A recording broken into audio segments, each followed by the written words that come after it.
Coming to you mere miles from the ACC headquarters in Greensboro, North Carolina, this is Lance D. with your Man Cave Studio weekly ACC update. After another week of basketball is in the books, we're really coming down to the finish line for Atlantic Coast Conference play. 2 weeks from today is when the ACC tournament will start right here in Greensboro. The plan is that they're not going to sell tickets to the public, so unfortunately won't have the atmosphere that Greensboro's traditionally had for that event, but they will still have family of teams and some media there, and certainly it'll be on television for all of us to watch, so something to start getting pumped for, but let's not look ahead too quickly. We've still got a couple of weeks. This past week saw honestly a number of more games getting postponed. You're seeing teams like UNC has now scheduled a non-conference game last week and again for this coming week. I'll honestly be surprised if we don't see another team do that before the ACC tournament starts. Boston College is in rough shape. Anybody that's got them left on the schedule, I'm just not sure what that'll turn into. The university's fired their coach.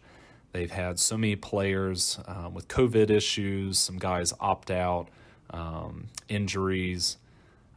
One guy I think entered the transfer portal already. It's a mess. So don't be surprised. I would not be shocked if they do not make it to Greensboro and don't play most, if not all, of their games between now and then. So we'll see. But thinking about this last week, we saw some dudes step up and really make some great plays, and were consistently through the game that ended with great stat lines. So let's talk about our top performer of the week.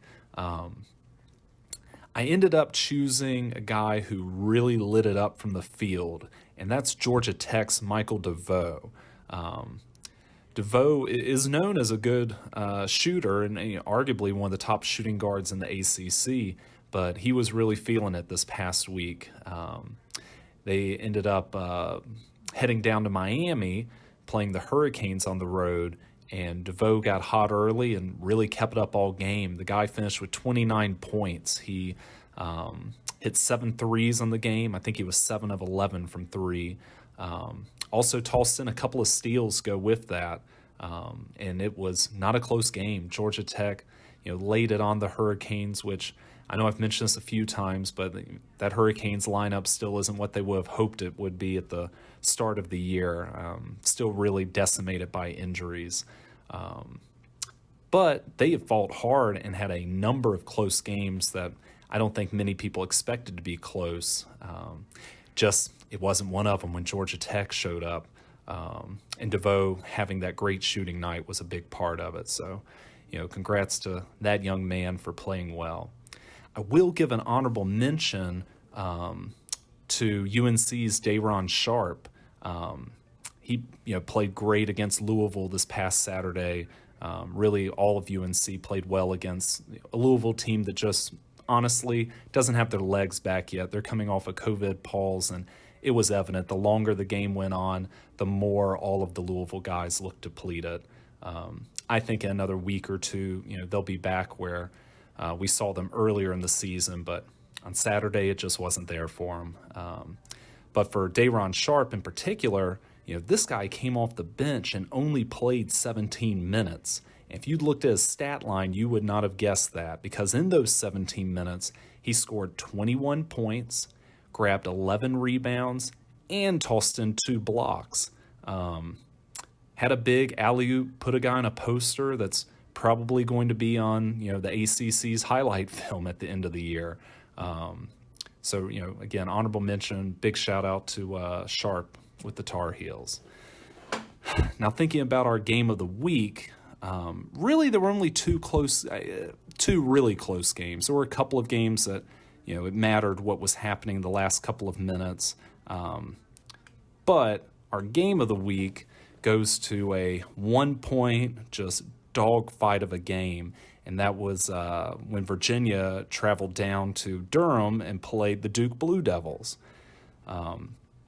Now, as you might have heard this past week, Duke's been going through some things. They had, their star freshman, Jalen Johnson. A lot of NBA scouts are projecting he be a lottery pick for sure, a first round pick.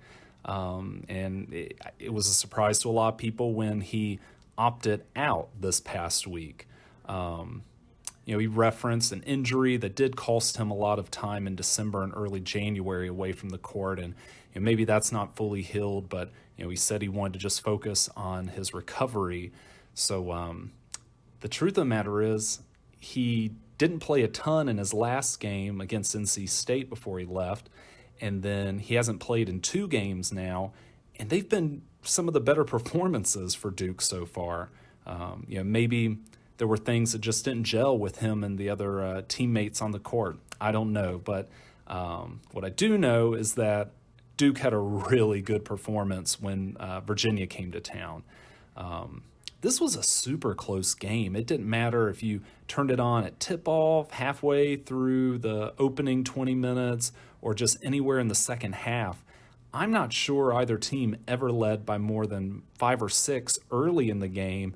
And I know in the second half, I think Virginia got up 5 once, and otherwise neither team ever led by more than 3. It was basically a 1-possession game almost all of the second half, certainly in the closing minutes. And it was, I think, around the 2-minute mark with 2 minutes left in the second half that Duke scored, Brakefield, a guy who hadn't played a lot, was coming off the bench to play power forward, maybe even some undersized center for the Blue Devils. He got a tough little short, semi layups, semi just flip it up in shot to give Duke the 1-point lead, 66-65. Now again, 2 minutes left. Virginia got the ball and got off multiple shot attempts after that, but they would not score the remainder of the game. Now, it was close because Duke did not score either. It looked like Virginia was kind of on their last possession with about 18 seconds left, but we managed to have a jump ball situation, and the arrow went to Duke. So with 12 seconds left, it's Duke ball. Virginia instantly fouls because they're down 1, puts freshman DJ Stewart on the line for the Blue Devils. But Stewart misses the front end of the 1-and-1, so now Virginia has the ball again. There's about 10 seconds left. Virginia comes down the court. I'll be honest, it never looked like they got into what they wanted to do, and their point guard, Kihei Clark, got off a 3-pointer. It appeared to me to be partially blocked. I'm not 100% on that, but it sure looked it, and it fell maybe a foot or two short from the rim. And there's Jay Huff, their, I think a first-team all-conference guy who grabs it and slams it in on an alley-oop looking play. And I would guess it was about half of a second too late. So no basket. Duke hangs on for the 1-point win. Really a thriller that feels like it's keeping their season alive outside of the chance of running through the ACC tournament. And maybe Duke still needs that to get to the NCAA championship. I'm not sure, but huge win for them. Hands down, their best win. I don't think their next win's even close to that high level by any type of ranking. I know everyone talks about the net system now, but again, it's keeping their season alive with that win. I'll also give an honorable mention. The other super close game was NC State's 74-73 win over Pittsburgh. And that was a weird game, not the best officiated game, certainly this season. Pitt even got the ball back in the closing seconds, but couldn't hit a shot. NC State hung on to get a win. And, this is really saying something for that Wolfpack team. After, they lost their, star shooting guard, Devin Daniels. You really had questions of could they compete, still play well. And they've had some freshmen really step up. I know I've been impressed with Cam Hayes, their freshman point guard. But again, honorable mention to State there. Now, if we look at the ACC standings at this point, this is one of the many unique things about the 2020-2021 basketball season. we're not going to end the year with everyone having played the 20 games conference slate that the ACC had hoped for. So in lieu of that, the conference is saying that win percentage will be used as the determining factor of standings and seedings for the ACC tournament. With that in mind, we're currently at a setup of Florida State is leading the conference at 9-2 overall. Virginia is right behind them at 11-3. Virginia Tech's at 8-3, same number of losses, but they've played 3 fewer games and have 3 fewer wins than UVA, so they would be at that 3 slot. North Carolina has now slowly but steadily, charged up and is in 4th at 8-5. You have Louisville at 6-4, followed by Clemson at 7-5, and Syracuse at 7-5. And right on their heels is the Duke Blue Devils at 8-6. So, yeah, I guess I should mention Georgia Tech at 7-6. They've just played one less game than Duke, and that feels like the upper echelon of the conference. With the others, Pittsburgh feels like they've fallen off the past couple of weeks, and they're down at, I think they're at 5-8 in the conference now. So yeah, that's just a rough idea of who's fighting to get into that upper echelon of, I'll be honest, I think all those teams I just named, it's not out of the realm of possibility they could fight all the way up to that 4th seed and get the double bye with the ACC tournament. I alluded to this earlier. The conference has come out and made a statement that every team intends to be at the ACC tournament in Greensboro, but again, I mentioned it with Boston College. I'm just not sure that's going to be the case. Some people have already started to speculate, teams like Florida State, Virginia, they're in the NCAA tournament. They're going to be there. What exactly do they have to gain from the ACC tournament? Certainly, there's pride. That's another championship you can win that they would certainly probably be the 2 favorites. Maybe they could fight to get up another seed or 2.